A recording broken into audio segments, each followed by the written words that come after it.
The Grand Hall of the Galactic Council buzzed with excitement. Beings from 1,000 worlds filled the room, their varied forms a testament to the diversity of life in the universe. Today was special. For the first time in over a century, a new species was seeking admission to the Council. At the center of the hall stood two humans, Captain Sarah Chen and Dr. Alex Rodriguez. They looked small and plain next to the colorful aliens around them, but their eyes shone with pride and hope as they prepared to present Earth to the galaxy. High above, on floating platforms, sat the Council of Seven. These were the leaders of the most powerful races in the known universe. Their decision today would shape the future of humanity. "Beings of the Council," announced Zorax, the chair being, his voice booming through the hall. "We gather to consider the application of the species known as humans from the planet Earth." Sarah stepped forward, her voice steady despite her nerves. "Honorable Council, we come in peace and friendship. Earth has achieved faster than light travel, and we are ready to join the galactic community." Murmurs rippled through the crowd. Some were curious, others skeptical. The humans looked so ordinary. Glazur, the representative of the warlike Krex, leaned forward. "Tell us, humans, what can you offer the Council? What are your greatest achievements?" Alex spoke up, his excitement clear. "We've made great strides in medicine, able to cure diseases that once plagued our world. Our artify." "Boring," interrupted Glazur. "What about your weapons? Your military might?" Sarah and Alex exchanged glances. This wasn't going as planned. "Well," Sarah began cautiously, "we have nuclear weapons, particle beam." The hall erupted in laughter. Even the council members chuckled. "Nuclear weapons," sneered Glazur. "We outgrew those millennia ago." Mira, the gentle Lumina representative, tried to be kind. "Dear humans, surely you have something more advanced." Alex, flustered, began listing Earth's most cutting-edge military tech. With each word, the laughter grew louder. Some aliens were doubled over, tears streaming from their many eyes. Projectile weapons, crude energy beams. How quaint. The humans' faces burned with shame. Their greatest achievements, the pride of Earth's scientists, were nothing but jokes to these advanced beings. Zorax raised a tentacle for silence. "Humans, while we appreciate your enthusiasm, it's clear that you are not ready for membership in the Galactic Council."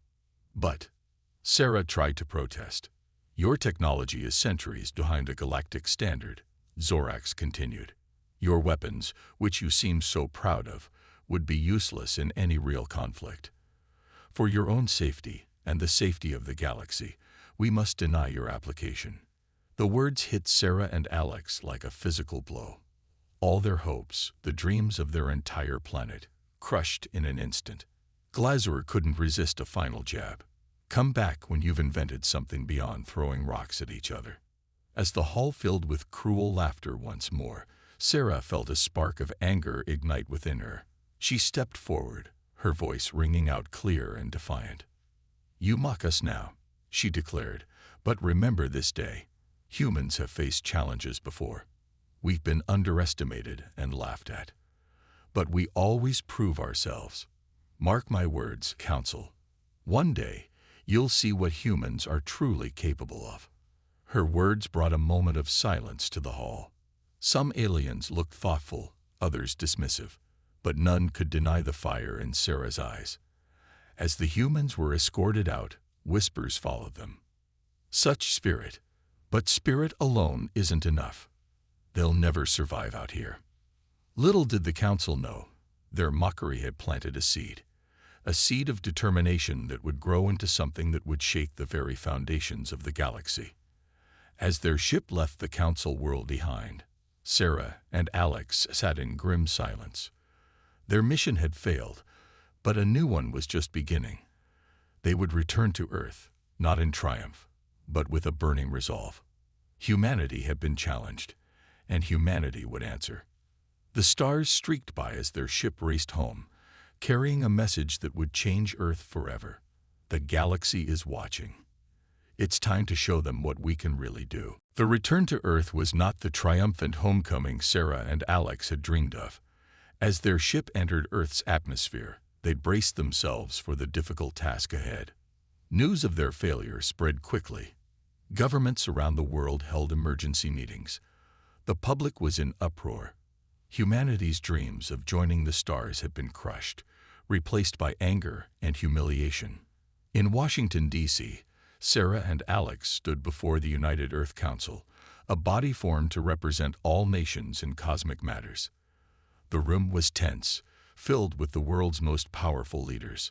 "So," began President Amelia Foster, her voice tight with controlled fury, "the Galactic Council thinks we're primitive, that our weapons are jokes." Alex nodded grimly. "They laughed at everything we presented. Our most advanced tech was like children's toys to them." A murmur of disbelief and anger rippled through the room. General John, head of the Global Defense Force, slammed his fist on the table. "This is unacceptable," he roared. "We can't let aliens mock us like this." Sarah stepped forward, her eyes blazing with determination. "No, we can't. And we won't. I made a promise up there. I told them they'd see what humans are truly capable of. It's time we showed them." President Foster leaned forward, intrigued. "What do you propose, Captain Chen?" Sarah took a deep breath. "A new project. Something so advanced, so revolutionary, it will make the Galactic Council eat their words.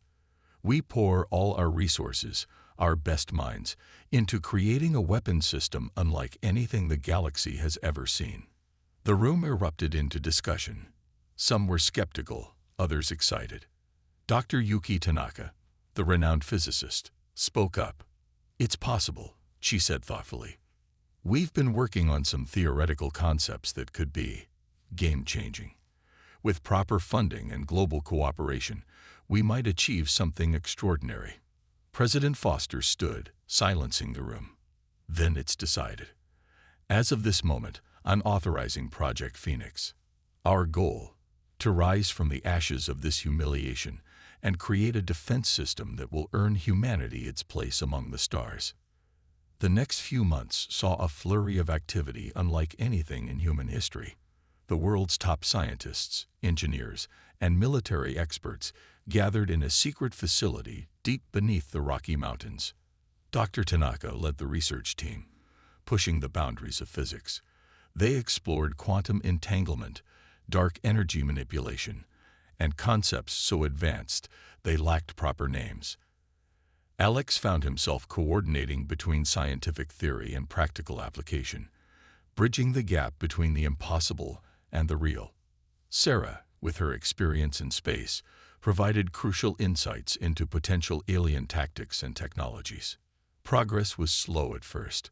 Failed experiments and setbacks were common. But with each failure, the team learned, adapted, and pushed forward. The whole world held its breath, pinning their hopes on Project Phoenix. 6 months in, they had their first breakthrough. Dr. Tanaka burst into the main lab, her usually calm demeanor shattered by excitement. "We did it," she shouted, waving a tablet. "The quantum field generator worked. We've created a stable micro-singularity." The implications were staggering.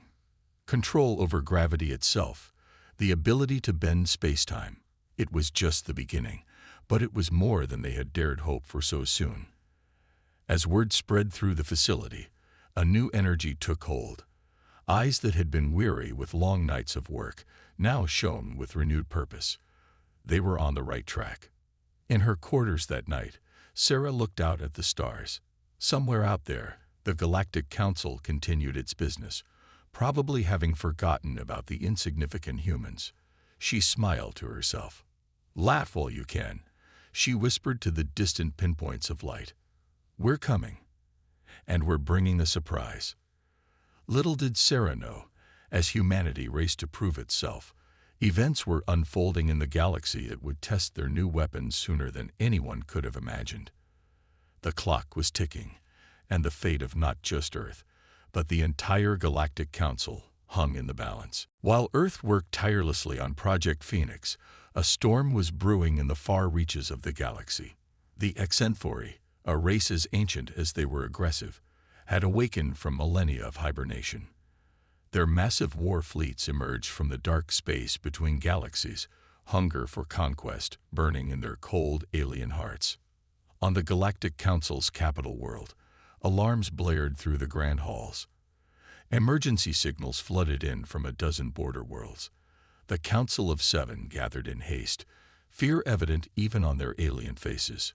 Zorax, the chair being, looked grim as he addressed his fellow council members. The legends were true. The Xenphori have returned. Glazor, the warlike Krex, scoffed. Legends? Fairy tales to scare children. Our fleets can handle any threat. But Mira, the gentle Lumina, shook her head. No, Glazor, the archives are clear. The Xenphori nearly wiped out all sentient life in the galaxy before. Only by uniting did our ancestors drive them back. As if to punctuate her words, a holographic display flickered to life in the center of the chamber.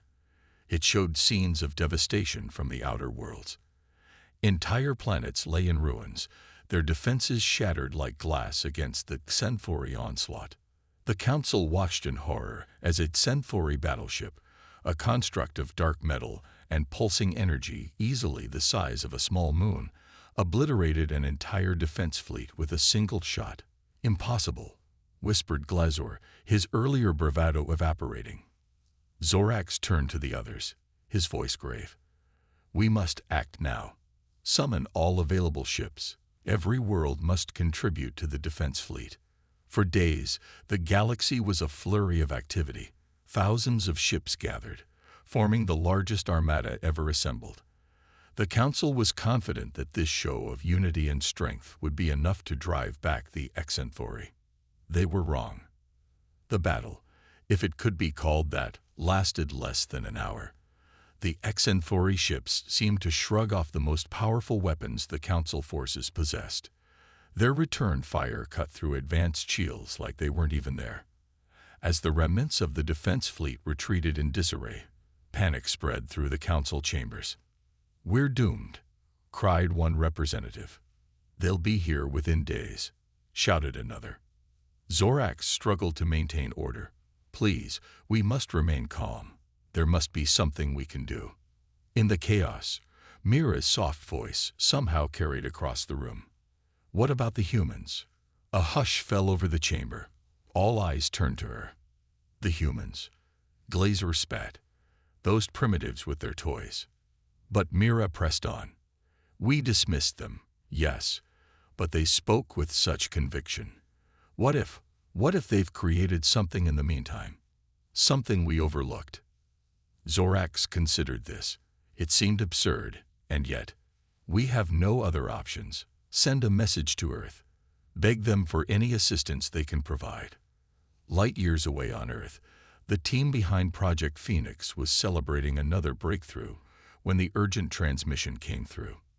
Sarah, Alex, and Dr. Tanaka gathered around the holographic display, their joy turning to shock as they heard the Council's desperate plea.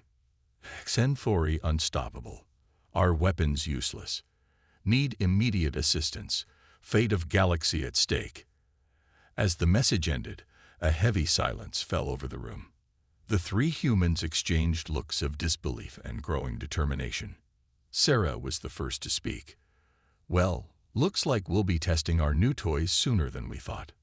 Alex nodded grimly. The whole galaxy's watching now. Time to show them what humans can do. Dr. Tanaka's eyes gleamed with a mixture of fear and excitement. I'll inform the president. We'll need to accelerate the final stages. As they rushed off to prepare, none of them fully grasped the magnitude of what was coming. Humanity was about to face its greatest challenge, armed with untested weapons against an enemy that had brought the mighty Galactic Council to its knees. The stage was set for a confrontation that would determine the fate of not just Earth, but all sentient life in the galaxy, and at the center of it all stood a species that, just months ago, had been laughed out of the Council chambers. The Xenphori were coming, and humanity was the galaxy's last hope. The news of the Xenphori threats spread across Earth like wildfire. What had started as a secret project now became humanity's last hope. World leaders convened in an emergency session, broadcast live to billions of anxious viewers. President Foster stood before the cameras, her face a mask of determination. People of Earth, the moment has come for us to take our place among the stars. The galaxy needs us, and we will answer the call. As she spoke, massive ships rose from hidden bases around the world. These were the fruits of Project Phoenix, sleek, gleaming vessels unlike anything humanity had built before. At their heart lay the revolutionary quantum technology developed by Dr. Tanaka and her team. On the bridge of the flagship, christened Defiance, Captain Sarah Chen surveyed her crew. Faces she knew well from months of training looked back at her, a mix of excitement and fear in their eyes. "I know what you're thinking," she said, her voice steady. "We're untested. Our weapons have never seen real combat. But remember, neither have the Xenthori seen anything like us. We are humanity's best and brightest, and we carry with us the hopes of not just our world, but every world out there." Alex Rodriguez, now Chief Science Officer, added, "Our technology is sound. It's not just advanced. It's beyond anything the galaxy has seen. We've harnessed energies they don't even know exist." As the Earth fleet prepared to depart, a transmission came through from the Galactic Council. Zorax's alien features filled the main screen, his expression a mixture of hope and skepticism. "Humans," he began, "we apologize for our earlier dismissal. Your aid is most welcome, but I must warn you. The Xenthori are unlike anything you've faced. Are you certain you wish to engage?" Sarah stepped forward, her chin high. "With all due respect, Counselor, you haven't seen what we can do yet. Prepare your remaining forces. We're on our way." As the transmission ended, Dr. Tanaka approached Sarah and Alex. "I've been analyzing the Xenthori energy signatures from the Council's data. I think I know why their weapons are so effective, and how we can counter them." She pulled up a holographic display, showing complex energy patterns. Their tech manipulates spacetime at a fundamental level, creating localized areas of altered physics. That's why conventional weapons and shields are useless. Alex's eyes widened in realization. "But our quantum field generators?" "Exactly," Yuki nodded. "We can create our own pockets of altered reality. We're not just fighting fire with fire. We're changing the rules of the game itself." As the Earth fleet entered faster than light travel, the weight of their mission settled on every crew member. They were humanity's first, last, and only line of defense. Days later, they arrived at the rendezvous point with the remnants of the Galactic Council's forces. The contrast was stark. The alien ships, while advanced, showed signs of battle damage and hasty repairs. The Earth vessels gleamed, untouched and ready for their first true test. On a nearby moon, a joint command center was established. Alien leaders looked with a mixture of hope and doubt at the human ships. Glazur, the Krex warrior, couldn't contain his skepticism. "These are your miracle weapons," he scoffed. "They look ordinary." Sarah smiled. "Looks can be deceiving, Counselor. We prefer to let our actions speak for us." As if on cue, alarms blared throughout the command center. A junior officer, his tentacles quivering, reported, "Xenthori fleet detected. They'll be here within the hour." The alien leaders began to panic, but Sarah's voice cut through the chaos. "This is what we prepared for. All ships, battle stations. Let's show the galaxy what humanity can do." As the Earth fleet moved into position, facing the oncoming Xenthori armada, Sarah looked out at the stars. This was it, the moment that would define humanity's place in the cosmos. "All ships, power up quantum field generators," she ordered. "Prepare to rewrite the laws of physics." The battle for the fate of the galaxy was about to begin, with humanity standing as the last, unexpected hope against an ancient and terrible foe. The void of space erupted into chaos as the Xenthori fleet emerged from hyperspace. Their ships, dark and menacing, filled the sky like a swarm of angry insects. At the center of their formation loomed a vessel so massive it dwarfed even their largest battleships, the HFY mothership. On the bridge of the Defiance, Captain Sarah Chen's voice rang out clear and steady. "All ships, hold formation. Remember your training. We're about to change the course of galactic history." The crew of each Earth vessel stood ready, their hands hovering over controls unlike anything seen before in the galaxy. The air crackled with tension and the hum of energies beyond normal comprehension. As the HFY approached, their weapons charging with an ominous glow, Glazer's voice came through the comm channel. "Humans, you should retreat while you still can. You haven't seen what these monsters can do." Sarah's reply was calm but firm.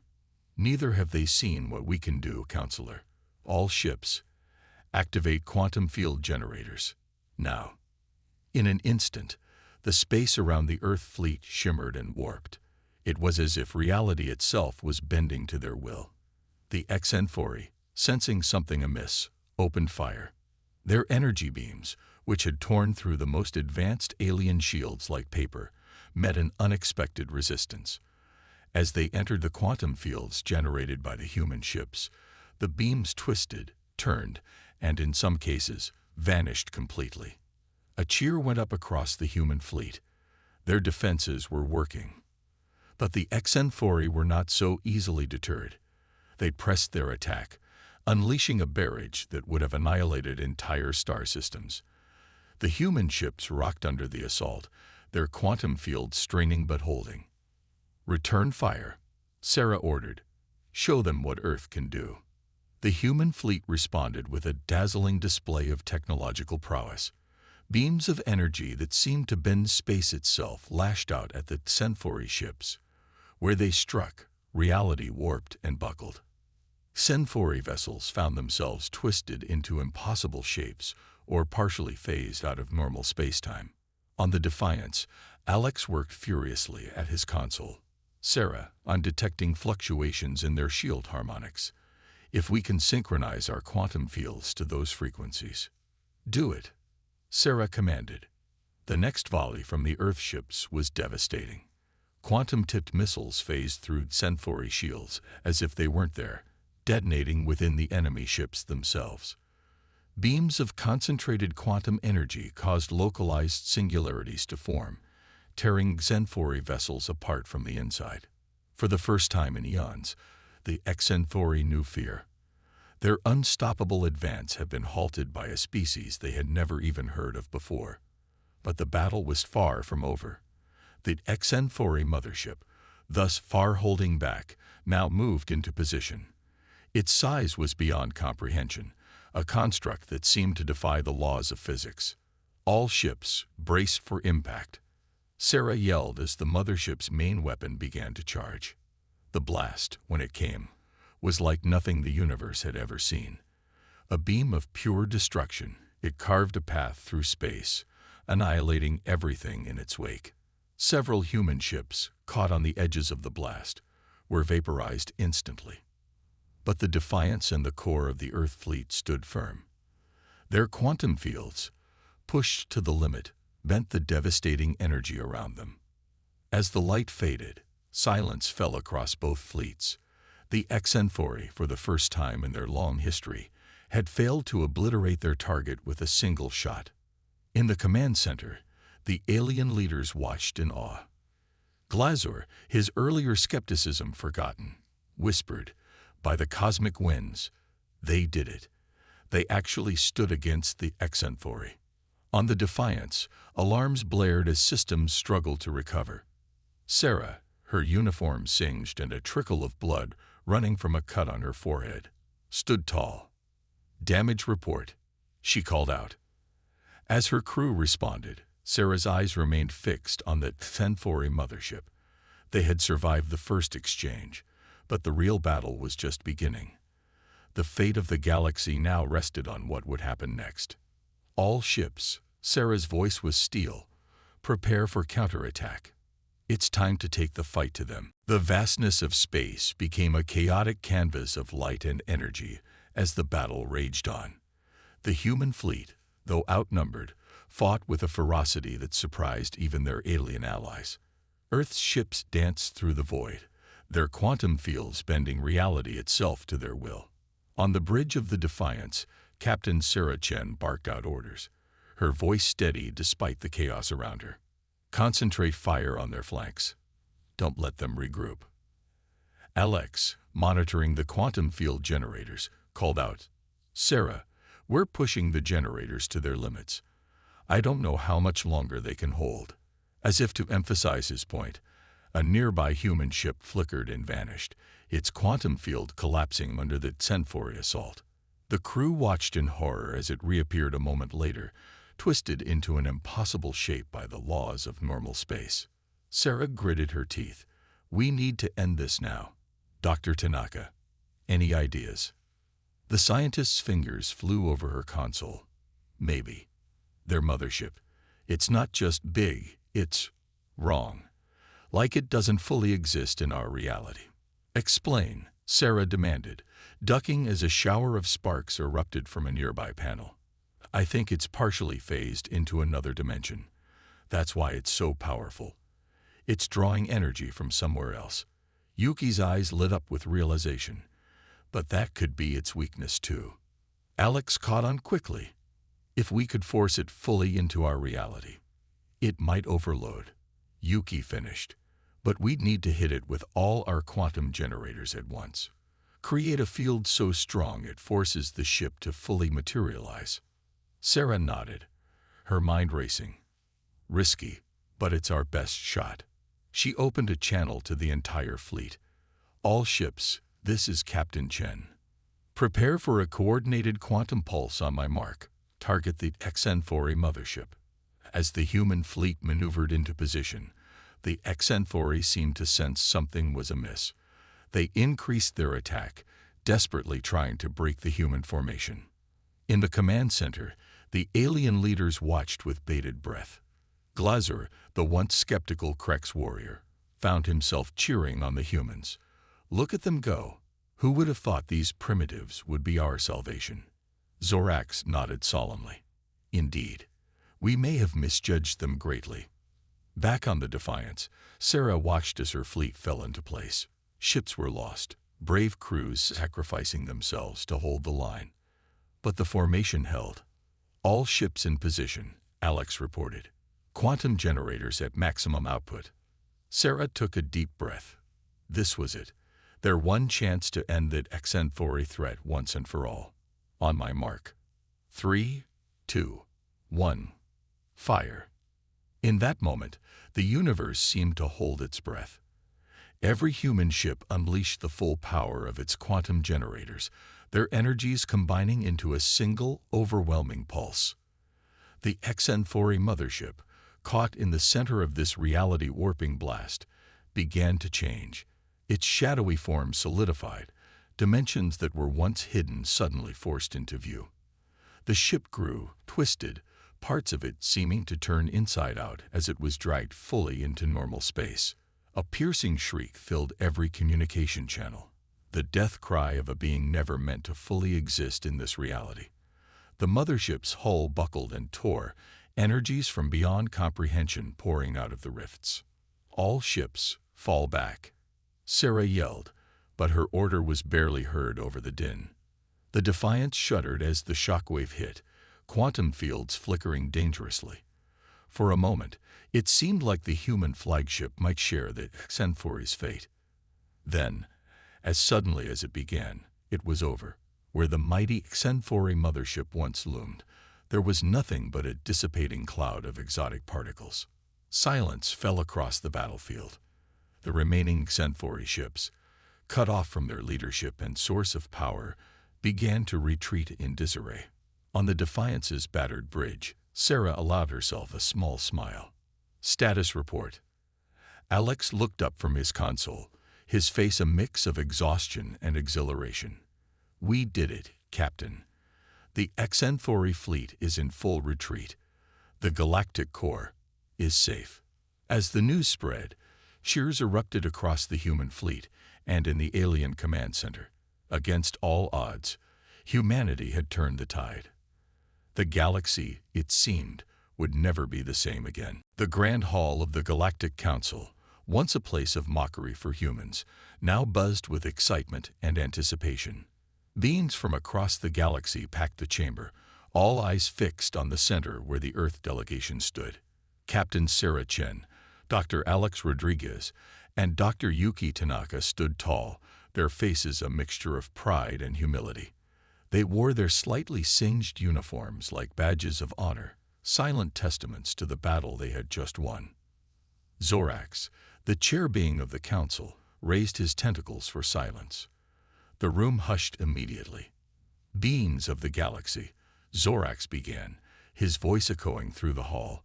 We gather today to honor those who saved us all from destruction.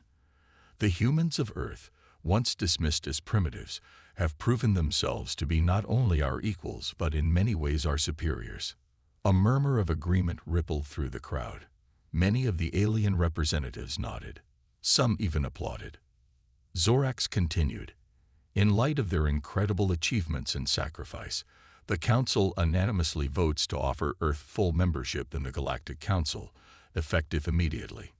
The hall erupted in cheers. Sarah, Alex, and Yuki exchanged glances, their eyes shining with unshed tears. This was more than they had ever dreamed of when they first stood in this hall months ago. Glazur, the Krex warrior who had once sneered at human weapons, stepped forward. Humans, he said, his gruff voice unusually soft, I owe you an apology. We judged you unfairly, based on our own narrow understanding of technology and warfare. You have taught us all a valuable lesson in humility and innovation. Sarah nodded graciously. Thank you, Counselor. We came here not seeking glory, but partnership. We're honored to join the galactic community as equals. As the formalities concluded, the real work began.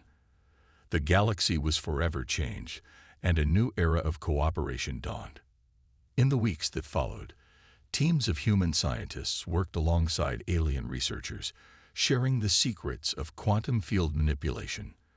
Dr. Tanaka led seminars that left even the most advanced alien physicists in awe.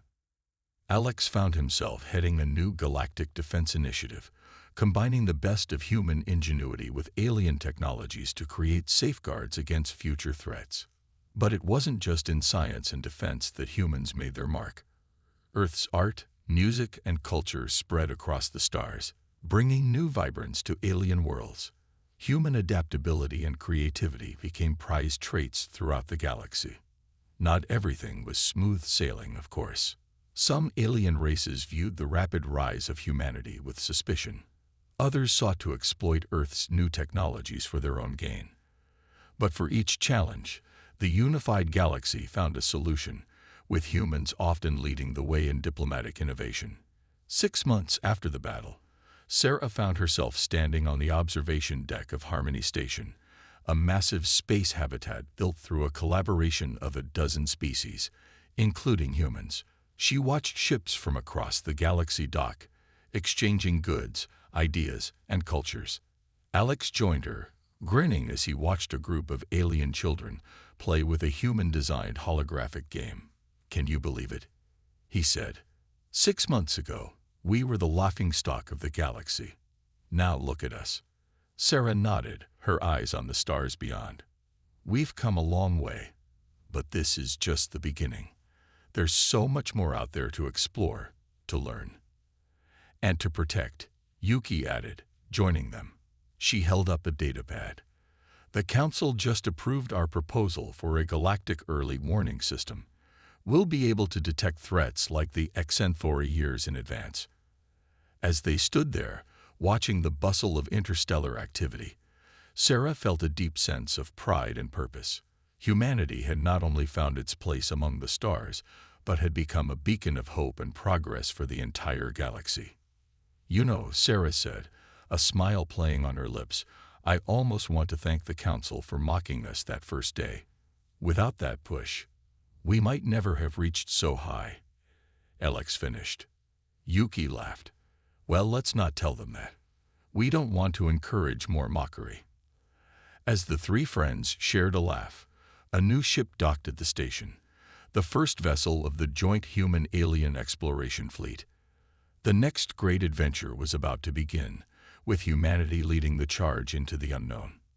The galaxy, once vast and intimidating, now felt like home. And the future, bright with possibilities, beckoned to them all.